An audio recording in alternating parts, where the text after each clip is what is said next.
اعوذ باللہ من الشیطان الرجیم بسم اللہ الرحمن الرحیم ان اللہ وملائکتہ یصلون علی النبی یا ایہا الذین آمنوا صلوا علیہ وسلموا تسلیما اللہم صل علی محمد وآل محمد وعجل فرجہ۔ بسم اللہ الرحمن الرحیم الحمد للہ رب العالمین والصلاة والسلام علی اشرف الانبیاء والمرسلین وعلی آلہ الطیبین الطاہرین المعصومین المظلومین ولعنۃ اللہ علی اعدائہم اجمعین۔ رب اشرح لی صدری ویسر لی امری واحلل عقدۃ من لسانی یفقہوا قولی۔ صلوات پڑھیں محمد وآل محمد۔ اللہم صل علی محمد وآل محمد وعجل فرجہم۔ حاضرین کرام، ناظرین کرام، سلام علیکم ورحمۃ اللہ وبرکاتہ۔ امید ہے کہ تمام حضرات خیر و خیریت سے ہوں گے انشاءاللہ، اور خداوند عالم سے دعا ہے کہ اس ماہ مبارک شعبان المعظم کی برکتوں کو، اس کی عظمتوں کو اور اس کی فضیلتوں کو ہمیں حاصل کرنے کی، اس کو درک کرنے کی توفیق خداوند عالم عطا فرمائے۔ بہرحال آج قرآن مجید کے سلسلے میں جو درس کا یہ اہتمام کیا گیا ہے آپ تمام مومنین و مومنات کے لیے، اس کا یہ تقریباً 10واں جلسہ ہے، 10واں درس ہے اور 10واں لیکچر ہے اس کا۔ ابھی تک جو ہم نے آپ کے سامنے قرآن کی ابتدائی گفتگو کو ہم نے آپ کے سامنے بیان کیا ہے، بہت ہی شارٹ میں اور بہت ہی جو ضروری بحثیں تھیں اس کو ہم نے آپ کو جو ہے بیان کرنے کی کوشش کیا، تاکہ تھوڑی بہت جو ہے معلومات ہمیں قرآن کے سلسلے سے ہو تفسیر کو شروع کرنے سے پہلے۔ بہرحال ان میں ساری چیزوں کو مفصل طریقے سے بیان نہیں کیا جا سکتا ہے، کیونکہ ہمارا مقصد ہی یہ ہے کہ ہم کم وقت میں جو ہے زیادہ چیزوں کو بیان کریں، اور جو ضروری چیزیں وہ ہمارے ذہن نشین ہو جائیں اور اس سے ہم لوگ تھوڑا بہت آشنا ہوں، تاکہ جب ہم قرآن کی تلاوت کریں تو قرآن مجید کی تلاوت کو ہم بطور احسن کر سکیں اور اس کو درک کر سکیں اور اس کو سمجھ سکیں، اور اس آیت کا ہم مصداق بنے صحیح معنوں میں، کہ جس میں خداوند عالم نے قرآن مجید کو میں غور و فکر کرنے کے لیے دعوت دی ہے، تاکہ ہم اس میں غور و فکر بھی کریں۔ بہرحال ابھی تک جو ہماری گفتگو چل رہی تھی وہ وہی قرآن کے سلسلے میں تھی، اور آج تھوڑا سا 2 منٹ کے لیے ہم جو ہے مرور کریں گے، تھوڑا سا اس کو جو پھر سے ہم ریوائز کرتے ہیں، تاکہ وہ بحث جو ہماری جو ہے جو ہم نے بیان کیا وہ ہماری جو مرتبط ہو سکے ہماری بحث سے۔ آج وحی کے سلسلے میں ہم نے آپ کے سامنے گفتگو کیا، وحی کے معانی کو ہم نے لغت میں بیان کیا، اور اس کا جو اصطلاحی معانی تھے جو اس کو ہم نے بیان کیا، اور اس کے بعد جو وحی کا جو مفہوم ہے اس کے بارے میں پوری گفتگو ہم نے کیا، اور وحی کے امکانی صورتوں کے بارے میں خصوصی طور پر گفتگو ہوئی۔ وجود روح کے سلسلے میں مفصل طریقے سے اور مختصر طریقے سے روایتوں و حدیث کے ذریعے سے اس کو بیان کیا گیا، اور ادراک اور روح کے سلسلے میں بھی بحث ہوئی۔ روح اور وحی کے درمیان جو فرق ہے اس کو ہم نے آپ کے سامنے بیان کیا۔ یہ تمام چیزیں بیان ہونے کے بعد آج جو درس ہمارا ہے وہ وحی اور قلب کے سلسلے میں ہے۔ بہرحال ہمیں سب سے پہلے جو قلب کی تعریف کے بارے میں جو ہے علم ہونا چاہیے کہ قلب کہتے کس کو ہیں۔ قلب کا اگر آپ جو میننگ کریں گے تو قلب یعنی دل انسان کا، اس کو قلب کہا جاتا ہے، یعنی ہارٹ انسان کا، اس کو جو ہے دل کہا جاتا ہے، اس کو قلب کہا جاتا ہے۔ انسان کے اندر جو مختلف پہلو اور متعدد جو ہے جہات پائے جاتے ہیں، اور یہ تمام جہتیں ایک ہی مرکز سے مربوط ہیں، یعنی بہت سی جہتیں ہیں، ہاتھ ہیں، پیر ہیں، ساری چیزیں جو انسان کی جو ہے انسان کے جسم میں جو ہے پائی جاتی ہیں، بہت سی چیزیں، اور بھی یہ ساری چیزیں جتنی بھی جہتیں ہیں وہ ایک ہی مرکز سے جو ہے مربوط ہوتی ہیں، وہاں سے جو منسلک ہوتی ہیں، جو حتیٰ کہ عقل بھی انہی جہات میں سے ایک ہے۔ اس کے لیے بھی ضروری ہے کہ وہ اپنے مرکز سے مربوط رہے۔ اس مرکزی قوت کو قرآن مجید نے قلب کہا ہے، یعنی جو ہے یہ قلب ہے، انسان کا نفس ہے، انسان کی روح ہے، کہ جس سے پورے جسم کا سسٹم ہوتا ہے۔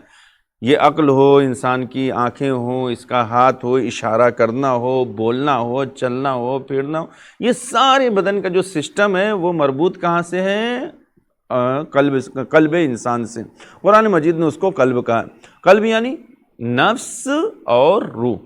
بس جو ہے قلب رسول ہمیں گفتگو کرنا ہے قرآن مجید کے سلسلے میں جو، اور وحی قرآن کے سلسلے میں جو گفتگو کرنا ہے۔ بس قلب رسول صلی اللہ علیہ وآلہ وسلم پر وحی نازل ہونے کا مطلب کیا ہے؟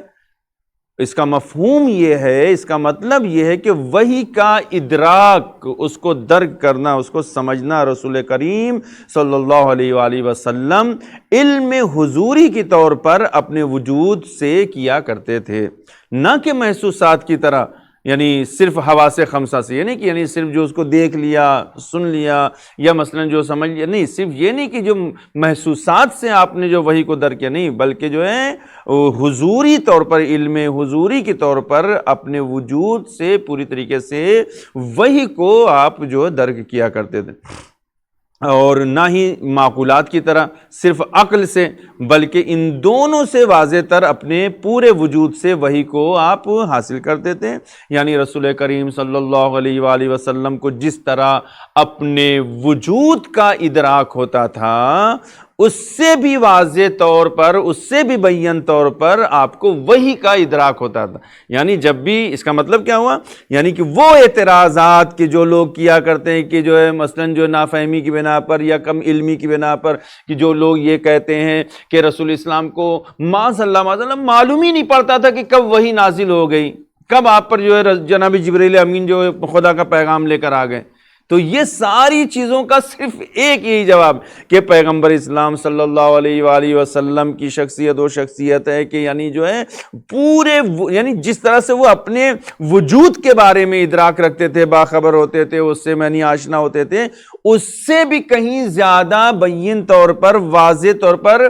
آپ کو وحی کا جو ہے ادراک ہوتا تھا، اور وحی کو آپ جو ہے درک کیا کرتے تھے۔ آپ کو اچھی طرح سے معلوم ہوتا تھا کہ یہ جو پیغام آ رہا ہے کس کی طرف سے آ رہا ہے؟ خدا کی طرف سے آ رہا ہے، یہ وحی خدا ہے، آیات الہیہ ہے، قرآن کا جز، یہ آپ کو بہتری طریقے سے اور واضح طور پر معلوم ہوتا تھا۔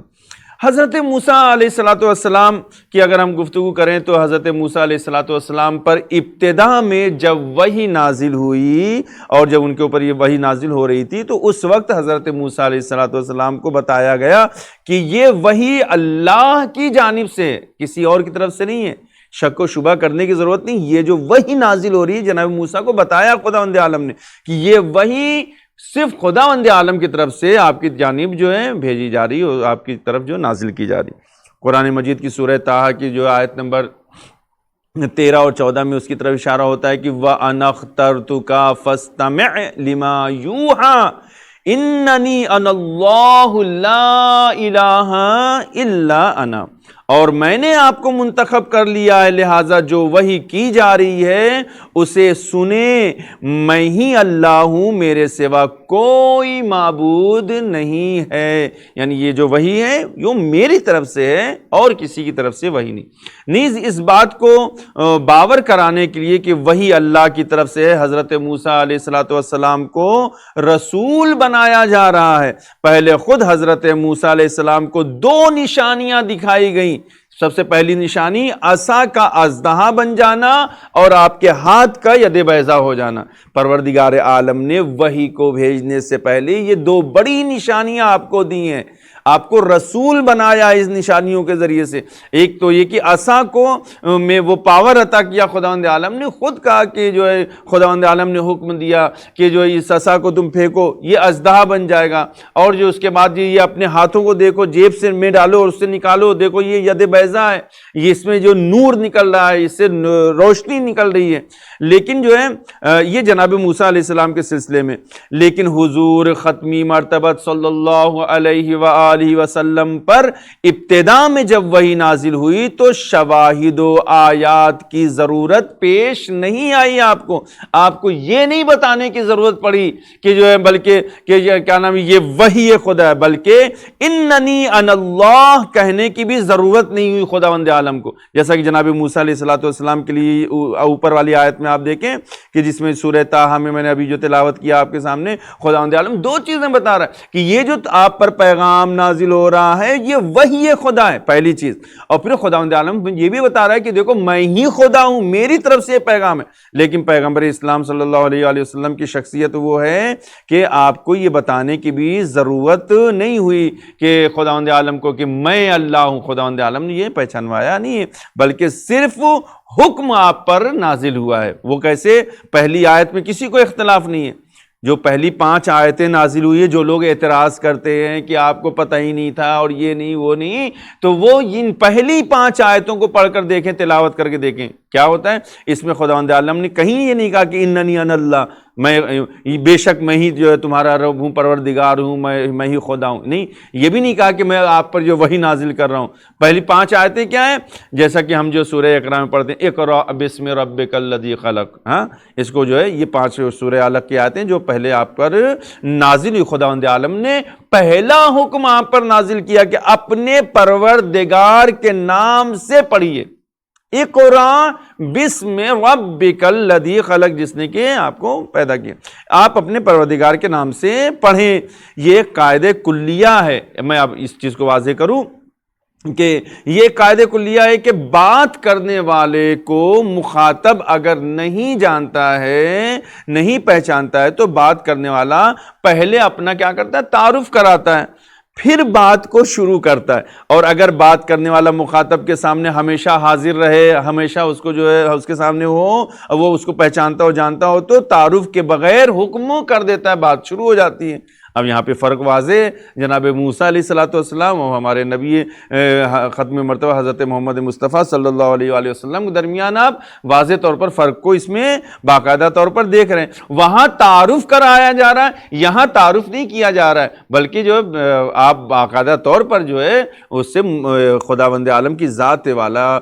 سے آپ کیا نام ہے متعارف ہیں، آپ پہچانتے ہیں، اور وہی کو بھی پہچانتے ہیں کہ خداوند عالم جو نازل کر رہا ہے وہ کیا ہے؟ وہ وہی ہے۔ اور بہرحال جو یہ بات جو ہے اس میں، اور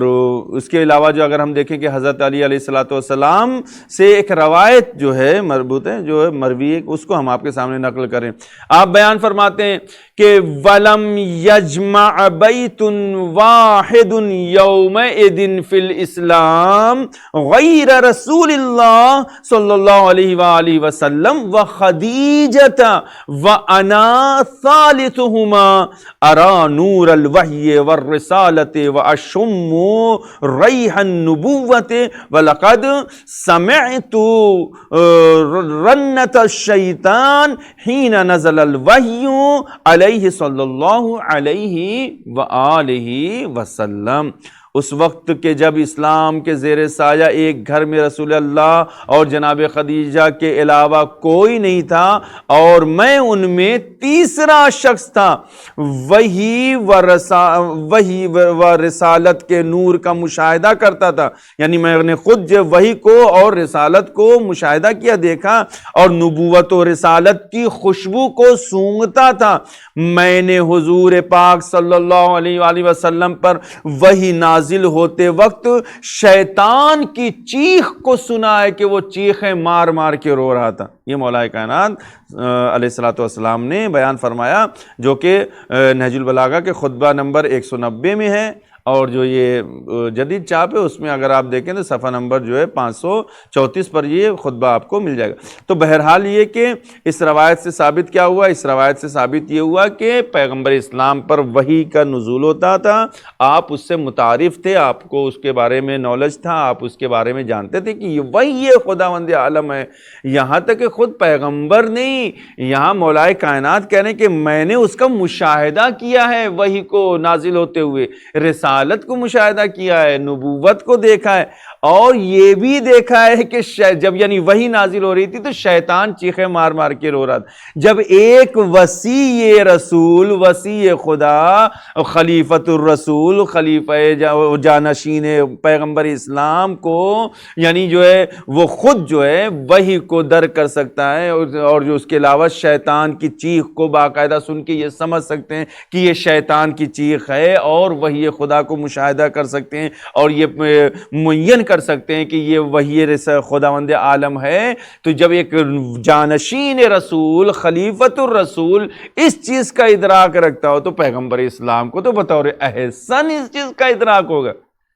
آج مسلمان کس تنزلی کا شکار ہو رہے ہیں، جو لوگ یہ اعتراض کرتے ہیں کہ پیغمبر اسلام کو جو ہے، اس حدیث کو آپ دیکھیں شیعہ اور سنی اہل سنت حضرات نے سب نے اس حدیث کو، اس روایت کو نقل کیا ہے۔ اس میں واضح طور پر مولا کائنات خود اپنے لیے کہہ رہے ہیں کہ میں نے شیطان کی چیخ کو سنا، یعنی خود اس کا مطلب کیوں ہو گیا کہ اس کا مطلب یہ کہ مولا کائنات شیطان کی چیخ سننے کے بعد یہ جانتے ہیں، یہ پہچانتے ہیں کہ یہ شیطان کی آواز ہے۔ ایک وصی، ایک خلیفہ رسول، جانشین رسول شیطان کی آواز کو سن کر، شیطان کی آواز سمجھ کر وہ سمجھ رہے ہیں کہ یہ شیطان کی آواز ہے۔ معاذ اللہ، کیا پیغمبر اسلام کو اس چیز کا نالج نہیں ہے، اس کی خبر نہیں کہ یہ کس کی آواز ہے؟ بطور احسن پیغمبر اسلام بھی اس چیز کو پہچانتے تھے، یہ جانتے تھے اچھی طریقے سے۔ بحث کیا ہے کہ پیغمبر اسلام صلی اللہ علیہ وسلم کے قلب نازنین پر جو بھی نازل ہوتا تھا اس کا باقاعدہ طور پر آپ کو ادراک تھا، اور اس کو بہترین طریقے سے آپ سمجھتے تھے کہ یہ جو نازل ہو رہا ہے وہ خداوند عالم کی طرف سے نازل ہو رہا ہے، یہ وحی پروردگار عالم ہے، کوئی وسوسہ شیطانی نہیں ہے۔ جیسا کہ جو ہے بعض لوگوں نے جو اس کے اوپر گفتگو کیا، میں اس گفتگو میں نہیں پڑھنا چاہتا کہ وسوسہ شیطانی کے سلسلے میں اور واقع غرانیق کے سلسلے میں ساری چیزیں ہیں، بہت سی مفصل چیزیں، لیکن اگر تفصیل سے اس کو پڑھنا ہے تو آپ جو ہے علوم قرآن کی جو کتابیں ہیں، آیت اللہ معرفت صاحب کی جو بہت ہی علوم قرآنی نام سے جو مشہور و معروف کتابیں، اور جو عربک کالج یا مدرسوں میں حوزات علمیہ میں اس میں کورس میں بھی شامل ہے یہ کتاب جو ہے، اس کو آپ پڑھیں۔ اس میں باقاعدہ طور پہ اس پہ بہت مدلل طریقے سے آپ نے گفتگو کیا ہے، اور اس کے بارے میں سمجھایا اور اس کے بارے میں بتایا ہے باقاعدہ طور پہ کہ جو واقع غرانیق کیا ہے، وسوسہ شیطانی کیا ہے، وہی اور وسوسہ شیطانی میں فرق کیا ہے، اور کیا کس طریقے سے کیا رسول اسلام پہ یعنی پر جو وسوسہ شیطانی کا اثر ہو سکتا ہے؟ نہیں، ہم اس چیز کا قائل نہیں، امامیہ فرقہ اس چیز کا قائل نہیں ہے۔ پیغمبر اسلام پیغمبر ہوتے ہیں، یعنی بچپن سے ہی پیغمبر ہوا کرتے ہیں، وہ عصمت کے مقام پر فائز ہوتے ہیں، وہ پاک و پاکیزہ ہوا کرتے ہیں، وہ ہر چیز کو درک کرتے ہیں اور سمجھتے ہیں۔ آپ غار حرا میں اور جب یہ وحی نازل ہو رہی تو آپ کو باقاعدہ طور پر اس کا علم ہے کہ یہ وحی پروردگار عالم ہے۔ لہٰذا اگر علم نہیں ہوتا تو جس طریقے سے جناب موسیٰ علیہ السلام کو خدا کو بتانا پڑا کہ یہ وحی خدا ہے، میں ہی خدا ہوں تمہارا، میری آواز ہے یہ، تو اسی طریقے سے پیغمبر اسلام کو بھی بتانا پڑتا۔ لیکن جو پیغمبر اسلام کے سلسلے میں جو تمام مسلمان اگر اس بات پر متفق ہیں کہ یہ جو سورہ علق کی 5 آیتیں شروعاتی پہلی 5 آیتیں یہ پیغمبر پر نازل ہوئی ہیں، اور یہ پہلی 5 آیتیں ہیں، تو اس چیز پر بھی متفق ہو جانا چاہیے کہ جب خداوند عالم پہلے ہی مرحلے میں پڑھنے کا حکم دے رہا ہے، اس کا مطلب یہ کہ پیغمبر اسلام بھی باقاعدہ طور پہ آشنا ہے، وحی سے بھی آشنا ہے، خداوند عالم کا تعارف بھی ہے، سب کو پہچانتے، سب جان رہے ہیں، لہٰذا ان کو علم ہے کہ یہ جو کچھ نازل کیا جا رہا ہے وہ وحی خداوند عالم ہے۔ لہٰذا اب اس پہ بہت زیادہ مفصل بحث کرنے کی ضرورت نہیں ہے، مجھے خیال ہے کہ انشاءاللہ بہتر طریقے سے یہ بات آپ تمام سامعین اور تمام ناظرین تک یہ بات جو پہنچ گئی ہوگی۔ بہرحال اس کے بعد اگر جو ہم گفتگو کو شروع کریں تو اقسام وحی کے سلسلے میں بحث ہوتی ہے۔ اقسام وحی جو ہے کبھی خواب کے عالم میں ہے، کبھی پیغمبر جناب جبرائیل امین کے ذریعے سے، کبھی یعنی جو اس کو خود یعنی درک کرنا، یہ تمام چیزیں اس کو بھی مختصر طریقے سے ہم آج اس کو بیان کر کے اس چیپٹر کو آج یہاں پر جو ہے کلوز کرتے ہیں۔ یہ اقسام وحی کے سلسلے میں اگر دیکھیں تو پہلی صورت جو خواب کی بیان کی جاتی ہے، اس کو بہت غور سے جو ہے وحی جو ہے سچے خواب سے شروع ہو جاتی ہے۔ سچے خواب، دیکھیں ایک چیز ذہن میں ہونا چاہیے کہ پیغمبر یا امام یا نبی جو عصمت کے مقام پر فائز ہیں، ان کا خواب کبھی جھوٹا نہیں ہوتا۔ یہ چیز ہمارے ذہن میں ہونا چاہیے کہ یہ پیغمبر کے جو خواب ہیں اس سے جو شروع ہو جاتی. چنانچہ امیر المومنین علی ابن ابی طالب علیہ الصلوۃ والسلام سے روایت ہے. کیا رؤی الانبیاء وحی، امالی شیخ توسی صفحہ نمبر 338 پر یہ روایت مولا کائنات سے یعنی نقل کی گئی ہے کہ انبیاء کے خواب کیا ہے، وہ وحی ہوا کرتے ہیں، وحی الہی. البتہ یہ چیز جو ہمارے ذہن میں بھی ہونا چاہیے کہ قرآن خواب کی صورت میں پورا نازل نہیں ہوا ہے. یہ نہ کوئی سمجھے کہ پورا جو قرآن خواب ہی میں نازل ہوا، نہیں، یہ ایک الگ بحث ہے. یعنی پیغمبر جو اگر خواب میں بھی جو کچھ دیکھ رہے ہیں تو وہ وحی پروردگار عالم ہے. یہ چیز ہمیں آپ کو جو ہے ایک خواب کی عالم میں، خواب کی صورت میں جو ہے وحی کو حاصل کرنا. بہرحال جناب جبرائیل امین کے ذریعے سے وحی کو حاصل، جیسا کہ حضرت امام جعفر صادق علیہ الصلوۃ والسلام سے روایت ہے. ان جبرائیل کان اذا اتى النبی صلی اللہ علیہ وآلہ وسلم لم يدخل علیہ حتی یستأذنہ فاذا دخل علیہ فقعد بین یدیہ قعدۃ العبد. اللہ اکبر. یعنی آپ بیان فرماتے کہ جب جبرائیل امین رسول اکرم صلی اللہ علیہ وآلہ وسلم کی خدمت میں حاضر ہوتے تھے تو پہلے اجازت لیتے تھے، اجازت لے کر پھر داخل ہوتے تھے، اور داخل ہونے کے بعد آپ کے سامنے ایسے بیٹھتے تھے جیسے غلام بیٹھتا تھا. آپ کے سامنے زانوئے ادب کو طے کر کے بیٹھتے تھے باقاعدہ طور پر، اس طرح سے جیسے غلام بیٹھتا ہو. یہ بہار الانوار کی جلد نمبر 18 صفحہ نمبر 260 پر جو ہے یہ حدیث مرقوم ہے. اور دیکھیں تو کمال الدین میں بھی جو کیا نام ہے جو شیخ صدوق ہے اس میں جلد نمبر 1 صفحہ نمبر 85 یعنی 85 پر بھی یہ حدیث وہاں پر یہ روایت جو مرقوم ہے. یہ دو چیزیں ہو گئی، یعنی جو خواب کے ذریعے ہیں اور جناب جبرائیل امین کے ذریعے سے، یہ دو وحی کی قسم ہو گئی. تیسری قسم کیا ہے؟ براہ راست جو ہے وحی کو حاصل کرنا. قلب رسالت مآب صلی اللہ علیہ وآلہ وسلم پر وحی اکثر براہ راست نازل ہوا کرتی تھی، اور جب آپ صلی اللہ علیہ وآلہ وسلم براہ راست اللہ سے ہم کلام ہوتے تو آپ صلی اللہ علیہ وآلہ وسلم کا رنگ متغیر ہو جاتا تھا، اور آپ پر غشی طاری ہو جاتی تھی، اور پسینے میں آپ شرابور ہو جاتے تھے. جو لوگ اس وقت حضور صلی اللہ علیہ وآلہ وسلم کے خدمت میں حاضر ہوتے تھے تو ان پر بھی ایک عجیب سی ہیبت اور کیفیت طاری ہو جاتی، اور وہ سر جھکائے خاموشی سے بیٹھے رہتے تھے. ارشاد الہی ہے کہ اِنَّا سَنُلْقِي عَلَيْكَ قَوْلًا ثَقِيلًا، ان قریب آپ پر ہم ایک بھاری حکم کا بوجھ ڈالنے والے ہیں. سورہ مزمل کی آیت نمبر 5. تو مطلب کیا ہوا کہ نزول وحی کے دوران حضور اکرم صلی اللہ علیہ وآلہ وسلم جس حالت استغراق میں ہوتے اس سے دشمنان اسلام بالخصوص مستشرقین نے آپ صلی اللہ علیہ وآلہ وسلم کی رسالت کو مشتبہ بنانے کی ناکام کوشش کی، اور کہا کہ حضور صلی اللہ علیہ وآلہ وسلم نعوذ باللہ کیا نام ہے مرگی کی بیماری میں مبتلا تھے، اور جب آپ صلی اللہ علیہ وآلہ وسلم کو اس بیماری کا دورہ پڑتا تھا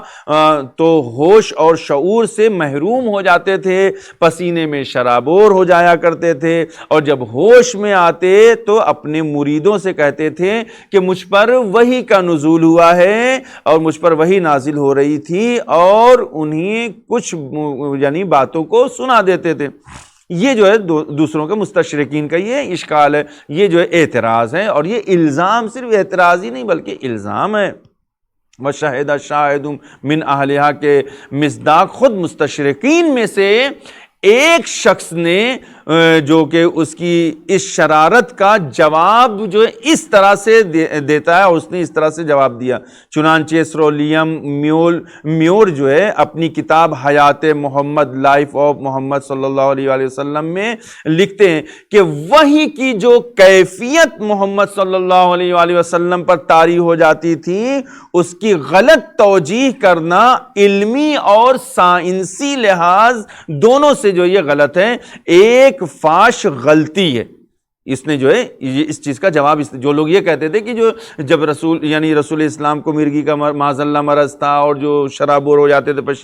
پسینے میں بے ہوش ہو جایا کرتے تھے، تو مثلا جب ہوش میں آتے تھے تو ہوش میں آنے کے بعد لوگوں کو کچھ باتیں بتاتے تھے، لوگ پوچھتے تھے یہ کیا ہے، تو آپ کہتے تھے یہ اللہ کی طرف سے پیغام ہے، اللہ کی وحی نازل ہوئی ہے۔ تو وہ یہ جو ہے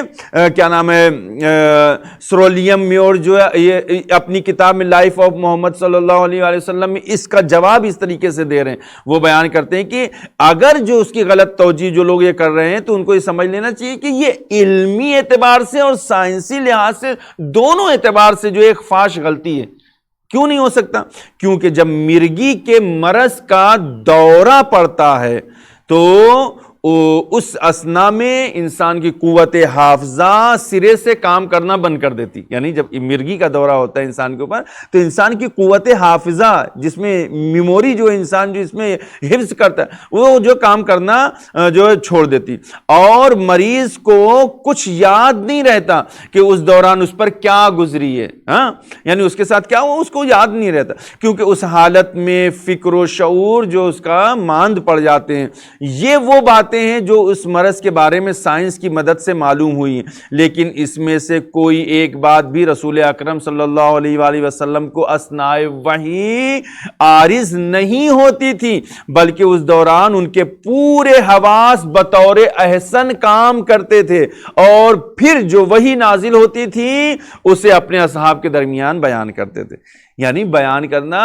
بہتر طریقے سے پیغام کو پہنچانا، یہ وہی کر سکتا ہے کہ جس کے پورے ہوش و حواس جو ہے ٹھکانے ہوں، وہ صحیح مقام پر کام کر رہے ہوں۔ لہٰذا جو یہ اعتراض کر رہے ہیں کہ جو مرض کے بارے میں، تو وہ بالکل جو غلط ہے، نہ سائنسی اعتبار سے وہ ان کا اعتراض صحیح ہے، نہ ہی علمی اعتبار سے۔ سائنس نے جب ترقی کیا تو اس نے واضح کیا کہ مرغی کے مرض والا جو اس کا جو مرض میں ہوتا ہے، جو اس کے ساتھ کیا گزری اس عالم میں اس کو خبر نہیں ہوتی ہے، اس کا قوت حافظہ کام نہیں کرتا ہے۔ لیکن یہ خود مستشرقین میں سے ایک شخص اس نے جو جواب دیا کہا، اور وہ بیان کرتا ہے کہ جو ہے پیغمبر اسلام کے ساتھ جو ایسی کوئی صورتحال نہیں تھی، آپ پر جب اس طرح سے یعنی جو وحی نازل ہوتی تھی تو باقاعدہ طور پر اس دوران آپ کے پورے حواس بطور احسن کام کرتے تھے، اور پھر جو کچھ بھی وحی نازل ہوتی تھی اسے آپ اپنے اصحاب کے درمیان، اپنے دوستوں کے درمیان، لوگوں کے درمیان اس کو بیان کرتے تھے۔ یہ کیا نام ہے خاص طور سے جو بیان کیا ہم نے جو ہے تاریخ القرآن جو ہے محمد حسین علی الصغیر کی کتاب صفحہ نمبر 21 سے جو ماخوذ ہے، اس میں اس روایت کو، اس چیز اور یہ جو بات کو جو انہوں نے نقل کیا اور اس کا جواب وہاں پر پیش کیا۔ بہرحال بہت سی جو ہے باتیں ہیں، بہت سی چیزیں ہیں کہ جس کو جو ہے اس میں نقل کرنے کی ضرورت ہے، اور چونکہ ہمارا مقصد جو ہے اختصار سے، لہٰذا جو ہے بات کو یہیں پر ہم جو ہے آج کی اس بات کو یہیں پہ ختم کرتے ہیں کہ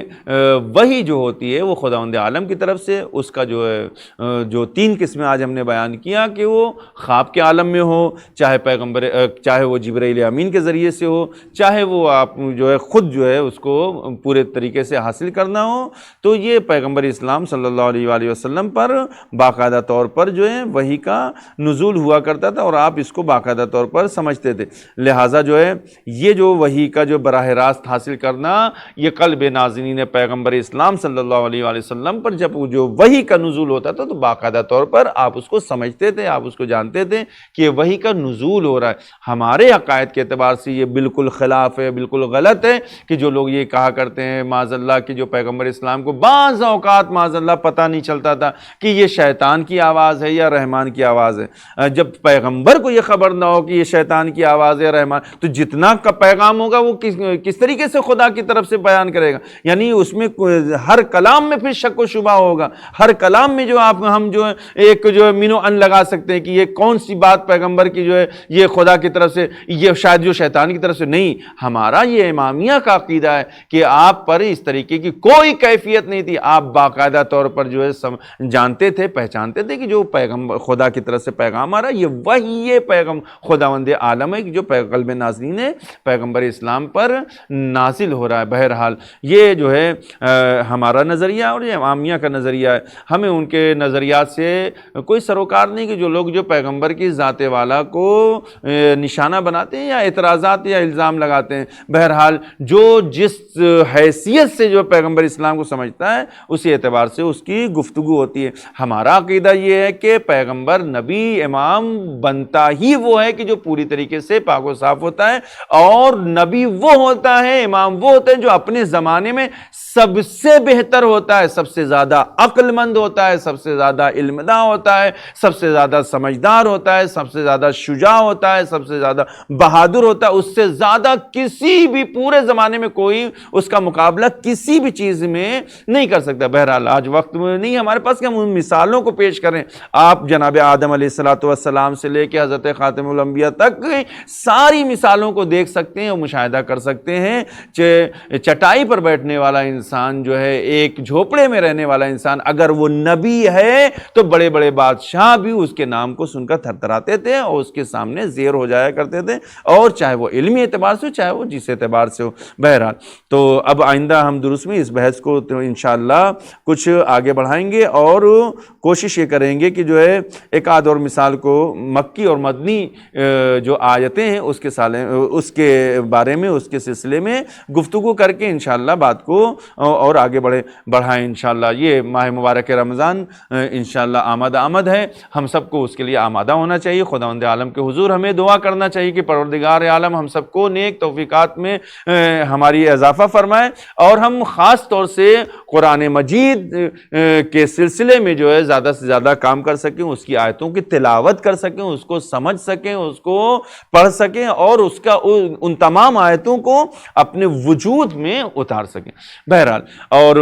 آپ تمام قارئین سے اور خاص طور سے جو ہے آپ تمام ناظرین کرام سے، آپ تمام حاضرین کرام سے میری ایک ریکویسٹ ہے کہ جو نمبر جو آپ کے سامنے ہے، جو ہے واٹس ایپ نمبر ہے، تو اس نمبر پر جو آپ لوگ اپنے سوالات کو بھیجیں، تاکہ جو ہے اگر کوئی سوال آپ کے ذہن میں ہے، کوئی چیز نہیں سمجھ میں آئی ہے اس درس سے، یا کوئی جو مثلاً جو کنفیوزنگ ہے، تو اگلے درس میں اس کو دور کیا جا سکے جواب دے کے اور اس جواب کے ذریعے سے، تاکہ جو اگر ہم اس درس میں شرکت کر رہے ہیں، اس کو ہم سن رہے ہیں، تو پوری طریقے سے ہمارے درمیان جو ساری باتیں واضح ہونا چاہیے، ازبر ہونا چاہیے۔ مجھے امید ہے کہ آپ حضرات جو اپنے سوالات کو معین کریں گے، اس کو بھی تحریر کریں گے اور اس نمبر پر انشاءاللہ بھیجنے کی پوری کوشش کریں گے، تاکہ آئندہ دروس میں اس کا جواب ہم آپ کے سامنے اگلے درس میں پیش کر سکیں۔ وآخر الدعوانا ان الحمد